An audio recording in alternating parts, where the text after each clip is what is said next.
efficiency.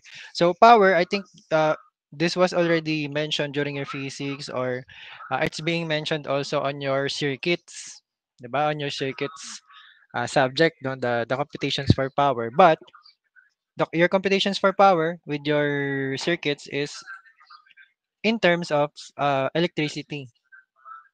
Okay, so the unit you're usually using there is watts, right? But it's the same essence as with the power or mechanical power, no? So definition of power here is the rate at which work is done or energy is transferred. No, it means when we say rate, okay? So when we say rate, or when you hear or see the word rate, no, on a definition, it means there's a ratio, diba? So when you say rate, there is a ratio as well. So meaning it's a fraction. Okay? So the rate here is at which the work W is done, no, in terms of or per unit time.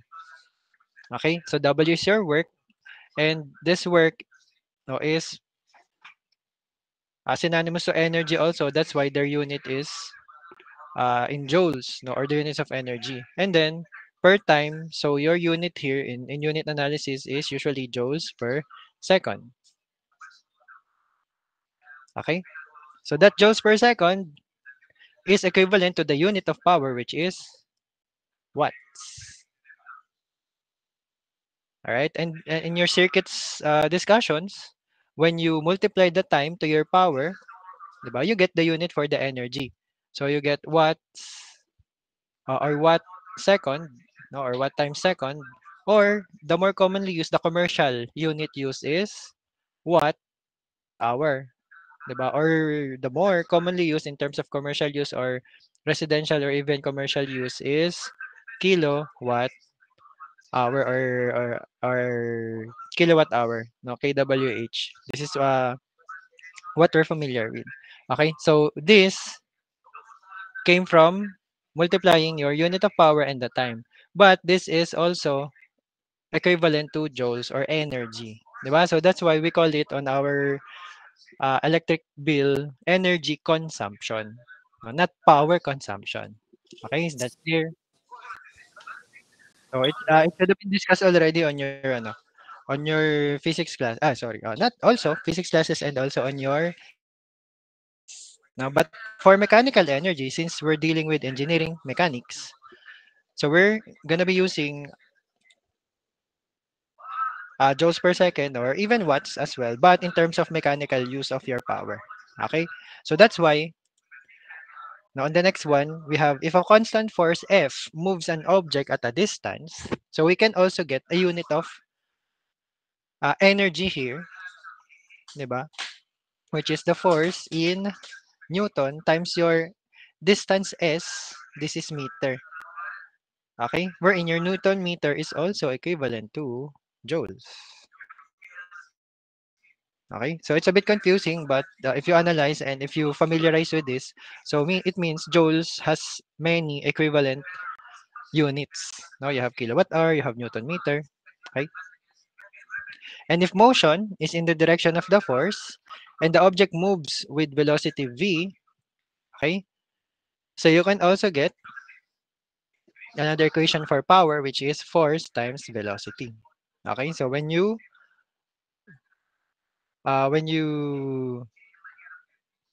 write the units there, so you'll have your unit of force is in Newton, and you have your velocity, which is meter per second. So if you encounter a unit that is Newton meter per second, so that's also power. So that's also watts. No, and analyzing here, now when you look at this, the your work here is in Newton meter, or it can also be joules. And you have Newton meter here. So that's joules, right? And then joules per second is still watts. Okay? So that is the important of what you call that's the importance of what you call unit analysis. If you know how to do unit analysis, or if you're well versed with unit analysis, even if you're not familiar with the formulas, even if you're not memorizing all of these formulas, all of these equations.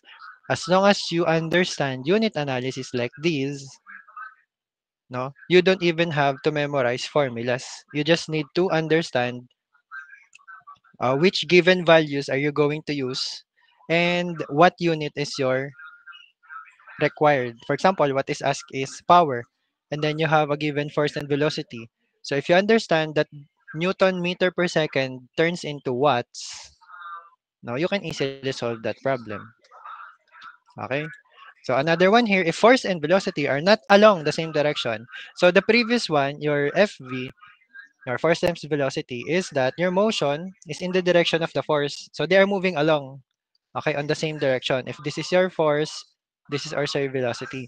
But if your force and velocity are not along the same direction, let's say they are both vectors. So let's say this is your velocity, this is your force. There's gonna be an angle difference here. This will be your equation. So you have FV cosine theta. Okay, so you have force times velocity times the cosine of your angle between them. Right? So those are your equations for power at the same time your work or energy. So next you have efficiency. So efficiency is a measure of how effectively a machine converts input power to useful output power. So before we go into this equation, so when we say input power, it's the power that enters your machine. Okay? So you'll understand this more on your DC machines. Now I don't know when, but once you take it, so when you have your DC machine subject, okay, so you understand the input power entering your machine, and then the output power it will convert. Okay, for example, you have your DC machine here or AC machine, no? Then you have your yeah, for example, this is a very nicely drawn DC machine. Okay, so your input here is your usually your AC power or it can be also DC. Okay, DC or AC power enters your or powers or runs your machine. And then your shaft here now is connected to whatever output your machine is driving. It can be a pump, it can be a blower, it can be any other machine that is coupled to your motor, for example. No? For example, this is your motor. So this is your input. Okay? So your input power is what operates your machine. Your output power is what your machine or your motor here no, can deliver to your load. For example, this is your load. Okay, whatever this is, can be a blower, pump, or any other mechanical machine or load. So the power, the output power that your machine delivers, okay,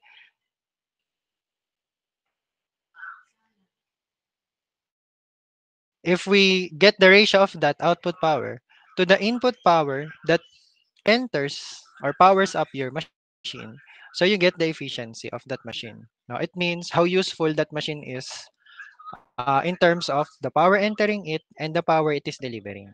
Okay, so that's why our formula here is the ratio of your output power, P out, over your input power, P in. Okay, and take note of this. Now take note of this, your output power, no, on a real setup will always be less than your input power. So if you see in the given, it's not indicated which power is which, no? Which power is output, which power is input. So if you look at the given again, and it's not indicated which power is input and output, just look at their value. Okay? Whichever is smaller in value is usually your output, and the bigger value is always your input. Okay, on a real setup. Ideal setup, of course, is that your machine will be running on 100% efficiency, meaning your output is equal to your input. 'Di ba? Whatever power you give to your machine, it converts that power 100% into output. So that's ideal. But of course, we know in reality, in our real machines, wherever you go or wherever you see a machine, it can convert 100% of those input power into output power because there will be losses. Okay? But more of this discussion once you reach your DC machines. Okay? So you'll start to understand what are those losses, where do they go, 'di ba? Why is it not 100% efficiency, no, your machine? Okay? But for now, so just to give you an introduction, no, on efficiency and how it is important to machines. Okay? So this is a ratio. No? So what you get here is decimal or fraction. Right? Usually, if you want to express it as a percentage or if it is asked as a percentage, so your formula will be P out over P in times 100%. Okay? So you just need to convert it into percentage.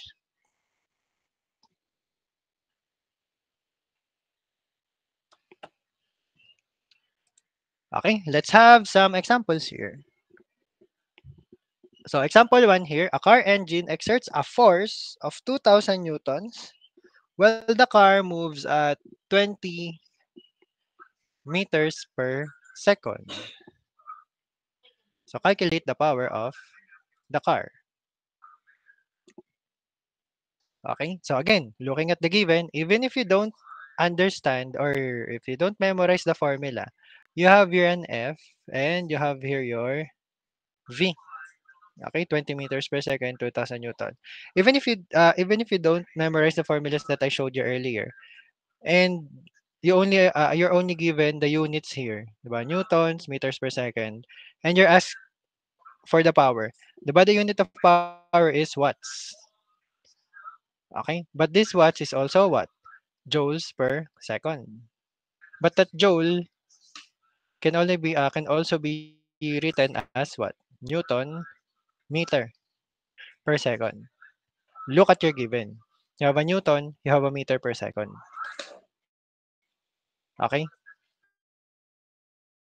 if you were to solve the power here using unit analysis, 'di ba? You will realize that you can solve the power by simply multiplying these two. So you have 2,000 Newton times 20 meter per second. You'll get the same unit and eventually you'll get watts. So the answer here will be 40, so 1,000, right? Newton meter per second. So what will be the unit here? Now, in terms of unit analysis, you'll have 40,000 watts. Okay? Or using the commercial unit, you'll have 40 kilo watts or simply 40. Yan. Okay? Is this clear for everyone? It's just direct substitution if you know the formula. But if not, you can use unit analysis. Diba? No formula needed.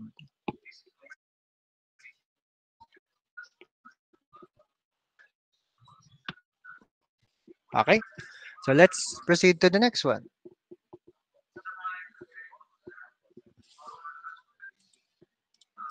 Next example. Calculate the efficiency of a motor that receives 1.5 kilowatts of electrical power and delivers 1.2 kilowatts of mechanical power.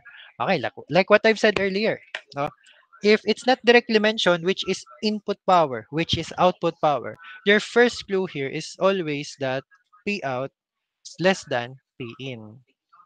So between the two, diba, you can easily see that your P out is your 1.2 kilowatts. Your P in is your 1.5 kilowatts. Now, also, your hint here is that your efficiency, okay, your efficiency will always be less than 100%. Okay, but so if you get an answer that is greater than 100%, it means you interchange this. So something wrong went in your equation. It became P out is greater than P in, which is impossible. Diba? It's like, yeah, it's like you poured in 1 liter of water in a container. No? And when you poured it out, it became 2 liters. What are you, Jesus? Okay. So it's simple as that. Diba? You can increase your input into output. Diba? Miraculously. Okay. So it's the same principle here. No? So I hope you understand that already. So P out should always be less than P in. Okay. What other hints can you use from the problem? Now, if you forgot that P out should be less than P in, so there are keywords here also. Receives. No, your motor receives 1.5 kilowatts of electrical power. So if it receives, that power is coming in. So that's input. And then it delivers, right? Delivers outside 1.2 kilowatts of mechanical power. So that's your P out. Okay? Simple as that. So your efficiency, okay, so your efficiency is P out, uh, P out over P in. Okay? So times 100%.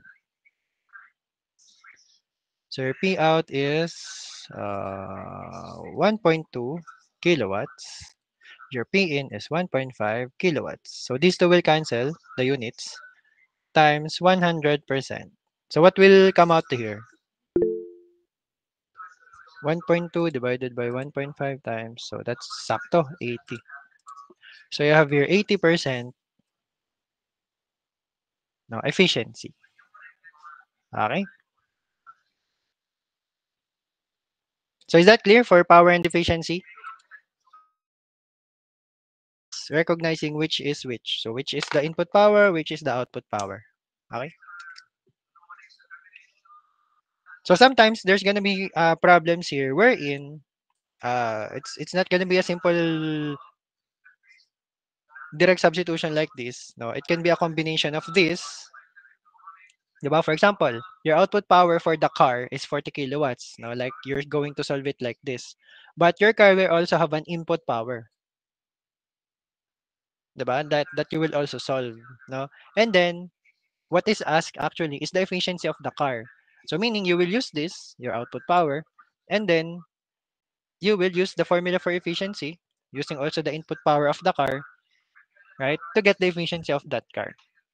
Okay, so these are related. No, your power and your efficiency are related to each other.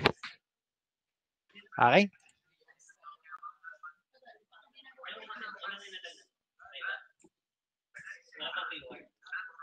Wala.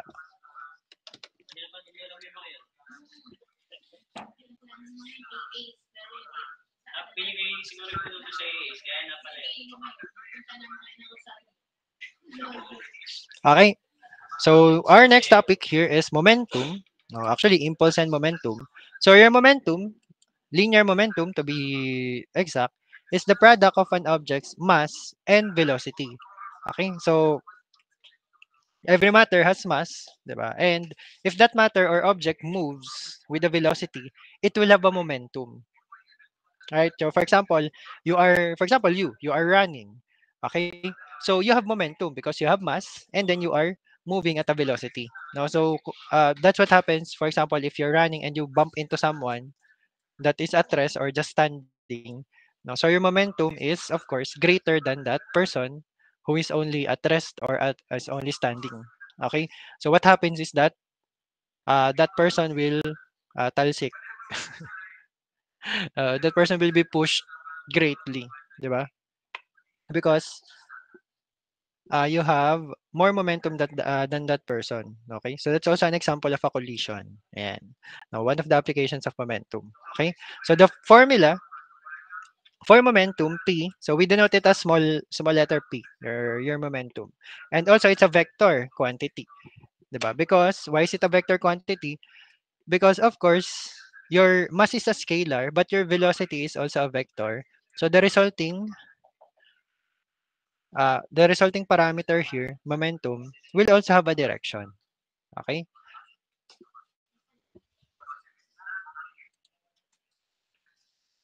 And then impulse. So impulse is the integral of force over a time interval. No? So mathematically, so it's expressed as this one. So it's this is an integral over a time interval. So force multiplied by the time interval. So it measures how much the momentum of an object changes. So it's also a measure of change in momentum. Okay, so it's also a change in momentum. Or it can also be written here as delta of P. Okay, so delta P. Right?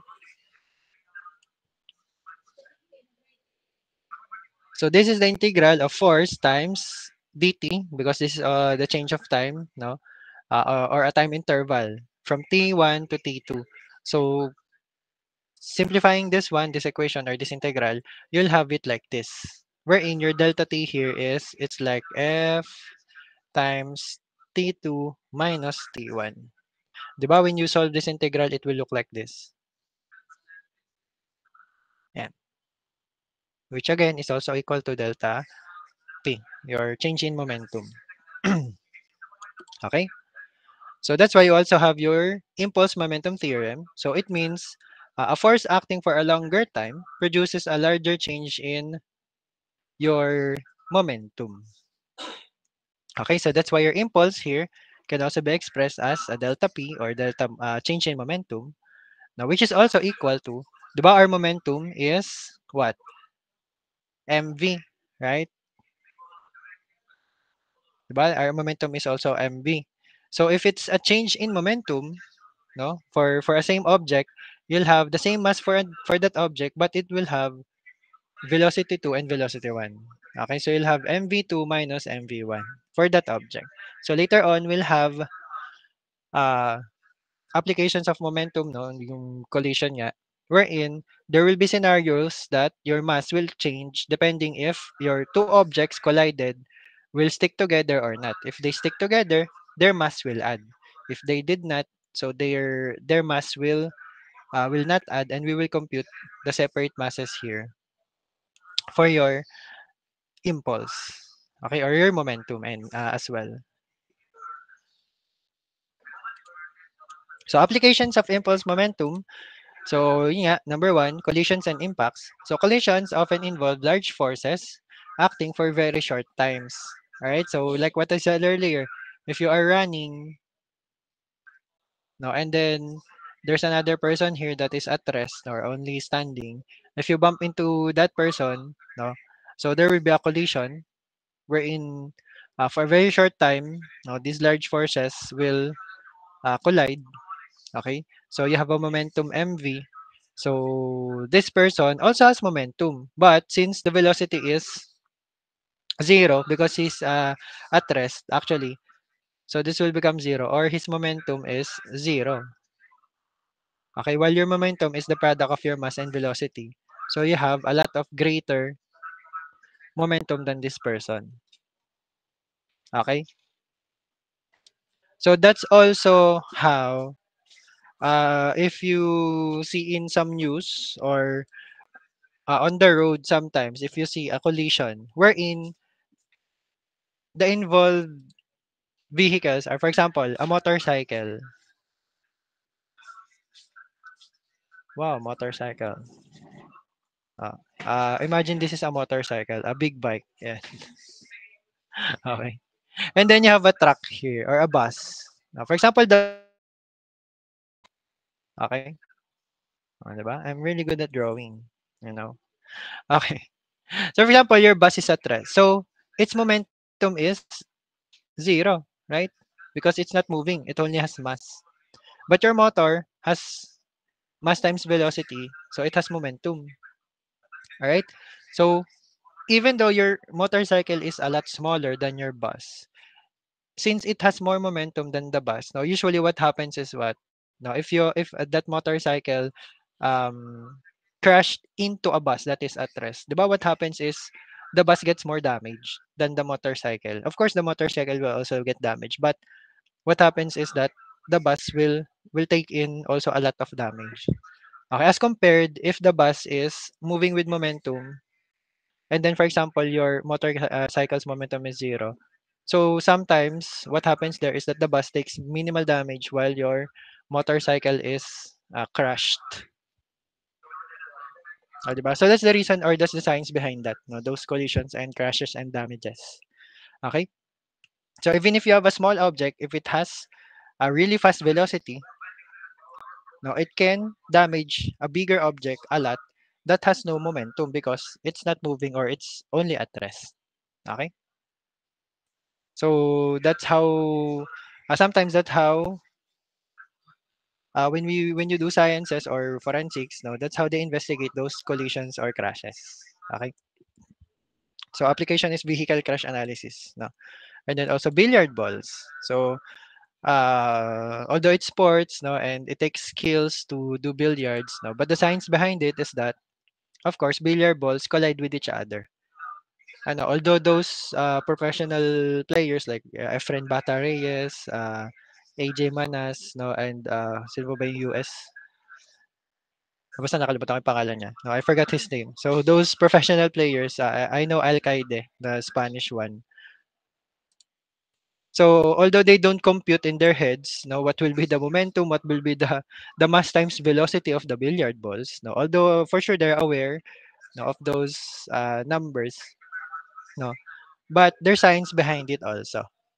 Okay, with regards to the sports there, no, all or also other contact sports like volleyball or even basketball, baseball, diba? When you hit the bat, when you hit the ball with the bat, no, and there's gonna be momentum there. Okay, for example, or you might encounter in your finals. The problem is a combination of momentum and then projectile. 'Di ba? So first your bat hits the ball, so there's momentum of the ball and the bat, swing of the bat. And then afterwards, the ball will become a projectile. Okay? So ano 'yun, alay na pag ganun. Alright? So another application of impulse momentum is your safety systems, airbags and cushions, no? So for example, airbags, no, or cushions in vehicles, they are one-time use. So if you miscalculated the required uh, impact for your airbag to activate, so even if for a small bump it activated, you will have to reset it on your manufacturer. 'Di ba? So it has to be a really great or a really big impact before the cushion activates. Ano, so there's gonna be a minimum calculation for that, right? So that's the application of your impulse and momentum, right? On the manufacturing of airbags, cushions, pads, no, for the safety system. So they're not just designed because okay, let's put some cushions there, let's put foam, no, or other soft paddings there, no, so that it will be safe. Of course, there's computation for that. Okay, so every engineering manufacturing, no, has computations and science behind them. Right. So as early as now, you have to understand that or at least have an idea about that because when you reach your fourth year, you're gonna be having your design, diba? Design one, design two, no? And on it, if you happen to be or if you happen to have a topic that is a prototype, okay, your design must have calculations behind it. You can't just randomly select or decide your parameters for your design just because you like it. Okay, you will have to defend that why you chose that specifications for your design, and your answer will be your calculations. Okay, you're not gonna be guessing. Okay, so these are some ideas, no, or applications, no, for your design or engineering design. Okay. So we also have the conservation of momentum. So in an isolated system, meaning no external force, no external forces. So for example, you have two objects that collided. No, so that's an isolated system. No, since no other external force was involved on that collision, it means your initial momentum or initial total. So, your initial. Ayan. Your initial momentum is equal to your final momentum. Okay? For that isolated system. So, there's not gonna be external force or a leakage of momentum within that system. So, whatever your initial momentum is for that system, it will also be the final. So, there's only gonna be a transfer of momentum, let's say from one object colliding with the other, or a combination. No? So, their momentum will combine. Okay? So this is used in collision analysis. So in terms of collisions, you have types of collisions here that you will consider when you're solving. So first one is elastic collisions. So it means elastic collisions, your two objects that collided will stick to each other. Okay? So momentum is conserved, kinetic energy is also conserved. No, because the two objects will combine and eventually they will move in one direction, in the same direction. Okay? In elastic collisions, so momentum is still conserved, but your kinetic energy is not conserved. It is transferred, right? So for example, the example of this is billiard balls, 'di ba? So when your what do you call it? The cue ball, the white ball hits another ball, 'di ba? Let's say this is number 1. Yan. So this is your cue ball. Okay? So when your cue ball hits number 1, they will not stick, okay? It will be weird if in your billiard game, your cue ball stick to your number 1 or any ball that you hit. Okay? That's gonna be suspicious, right? So it's always gonna be in elastic collisions. So your number 1, for example, will move separately as your cue ball, depending on the spin or depending on the direction that you hit it. Okay? So that's why kinetic energy has been transferred. While perfectly in elastic collisions, so objects here will stick together completely.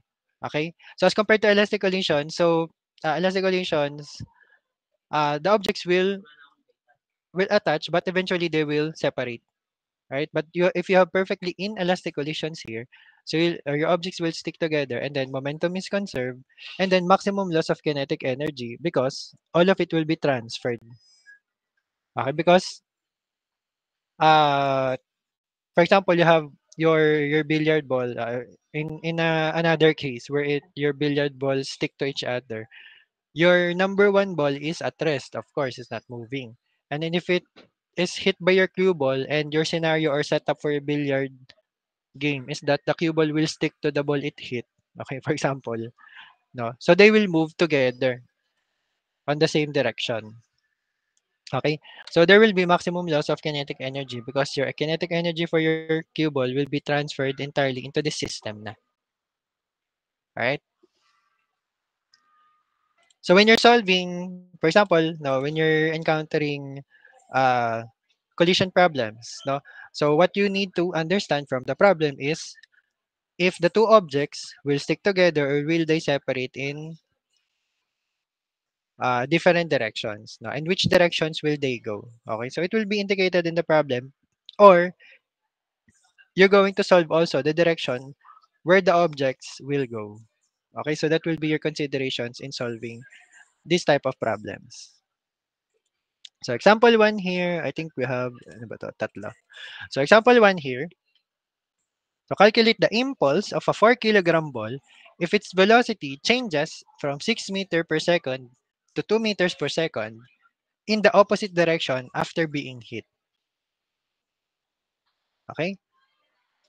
So your working formula here, so we're going to be solving for impulse, right? So what will be our formula for this one? So impulse, we know from the impulse momentum theorem is delta P or change in momentum, diba? Especially that when you're given, there's a velocity change here, right? So you can also use your formula for delta P, which is what? M V2 minus M V1, right? So you have the common mass of the ball. You have 4 kilograms. Okay. So you can factor out the mass here, right? You can use it or you can rewrite it as M V2 minus V1. Okay.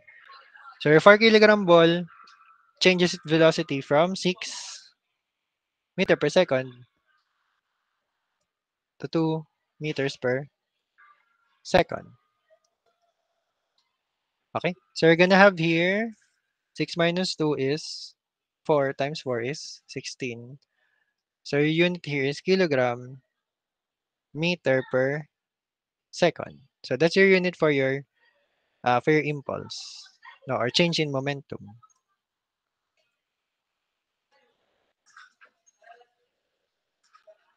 Okay, so it's a simple direct substitution, although you will need to analyze which equation you're going to use, no, depending on the given. Okay, so is this clear to everyone?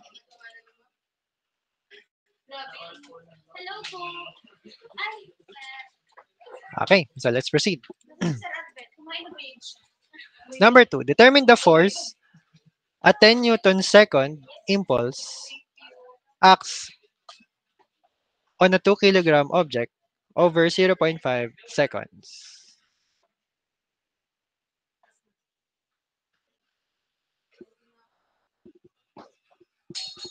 Okay, so we're gonna be solving for force, diba? So you have here your impulse, no, and you have here also a mass here, and then you also have a time. Okay,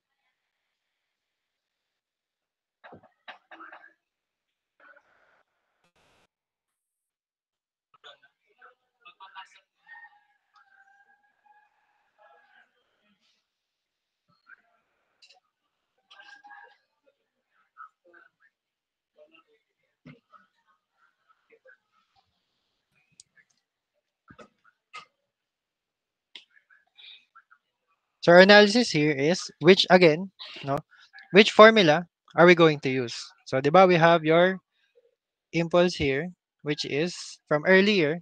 So let's go back here so you can also see. So which formulas will you use for your impulse?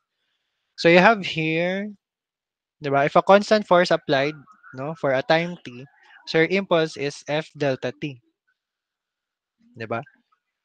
So on our problem here, so you have your impulse, and then force is required or asked, and then you have here 0.5 seconds as your time. Now over to change in time, no? So using force times delta t, diba? We can solve for the force, which is your impulse, no, over delta t here, which is 0.5 seconds. So meaning you don't have to use your 2 kilogram mass here. Okay, so it's just written there to confuse you. So you have 10, and also unit analysis, diba? Like what I've told you. Unit analysis, you have your Newton second, and then you have 0.5 seconds. So you have Newton seconds, and then your time is 0.5 seconds. Unit analysis, you don't need to use your kilogram given here. Diba? What is required is force, which is in newtons. So meaning here, you will only need to have newton as your unit. So 10 over 0.5 is 200. So that's 200 newtons. Okay, so is this clear? So again, understand the units or unit analysis for you to 20 ba? Ah, 10 divided by 1/2. Nga. Sorry. I don't have a calcu. So I thought it's pag 0.5. Nga, 10 times 2. So this is 20 newtons. Okay. Ayan. So you have 20 newtons here. So again, you only need to understand the unit analysis here. No need to use the 2 kilograms, no? So you need to understand that what is asked is newtons, force. You have a given newton second, and then you have a given time already, which is in units of second. Diba? So if you divide those two, you'll have a unit of force that is 20 newtons. Okay? And then number 3, so we have here An example of collision. So you have a 1 kilogram cart moving at 4 meters per second hits a 3 kilogram cart at rest. So this is like what I've stated earlier. Diba? Find the final velocity if they stick together after the collision. Okay? So we're going to be asked for the final velocity. So using our conservation of momentum, so your P initial is equal to your momentum final. Okay? So your initial velocity, or sorry, your initial momentum here is for the cart that is moving. Diba? You have a 1 kilogram cart moving at 4 meters per second. So meaning, your initial momentum here is 1 kilogram for the cart times 4 meter per second. Right? How about your final? Your final momentum will be, diba? It said that they stick together. So what will be your new mass? Diba you have here, if we rewrite this in terms of your equations of momentum, you have here mv or m1v1 is equal to m2 v2. Okay? Wherein your m2 or sorry, m initial and then let's denote this as ano, mf na lang final.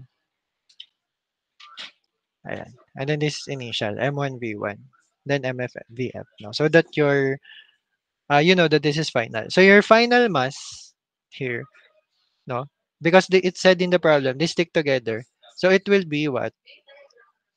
The mass of the cart and then the cart moving and then the mass of the cart that is at rest. Right?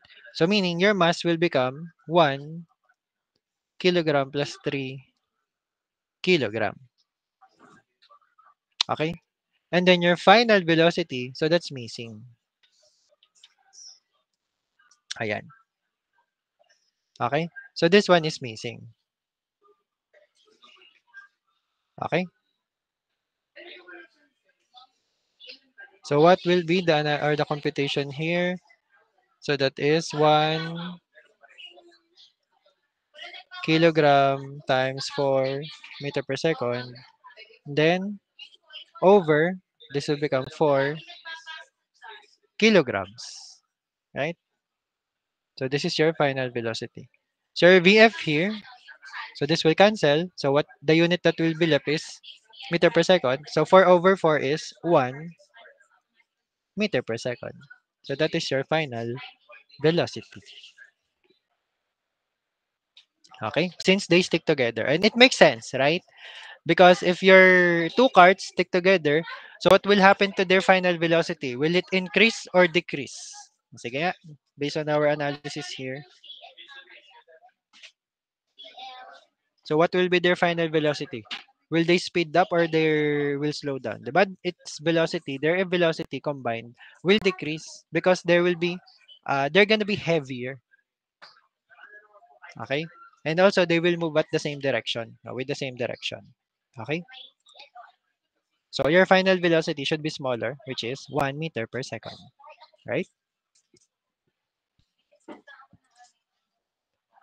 So I think that's the last part of the topics now that we're gonna be discussing. So any questions or clarifications with our discussions today?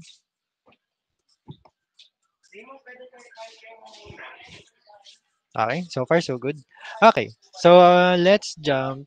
Uh, so for your problem set, so I already included some additional ones, which is on the file, no, included in the classwork that I posted. Okay, so that will be the additional. So if you have already started writing the items 1 to 9, no, since we already answered 1 to 6 on the board, right? So you can already include the rest of the problem set items. Okay, so the instructions is in the file as well. So I think it's just the same. as your problem set 1 with, I think I modified in the submission part. So you must compile your solutions in one PDF file only. Okay, so don't upload it in multiple images. Okay, so compile it in one file first, no, and upload it in via PDF file. Okay, so that it's easier to browse also, no, and it's more organized. Okay, to browse and check. All right. So you can use a lot of applications for that. The most common one is PDF scanner or cam scanner pala. Sorry, cam scanner. So you can use it on your phone. No, so you can take pictures there directly. You can edit. You can lighten up your scanned images now before you compile as a PDF. Okay. So let me share. So for your activity, no, so for your practice also. So I will share the other slide for the projectile motion.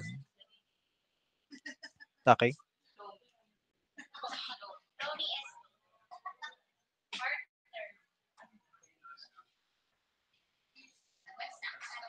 Okay. So let's have example 1 and example 2 here. So example 1 first. So motorcyclist stunt rides off the edge of the cliff. Just at the edge, yan, as you can see in the figure here, his velocity is horizontal. Okay, with magnitude of 9.0 meters per second. So the question or the questions are, find the motorcycle's position. Okay, so motorcycle's position, distance from the edge of the cliff. So this is the edge of the cliff. So right around here. And the magnitude and direction of the velocity after zero point 0.5 seconds. Okay? So these are the required position, distance from the edge of the cliff, and the magnitude and direction after zero point 0.5 seconds.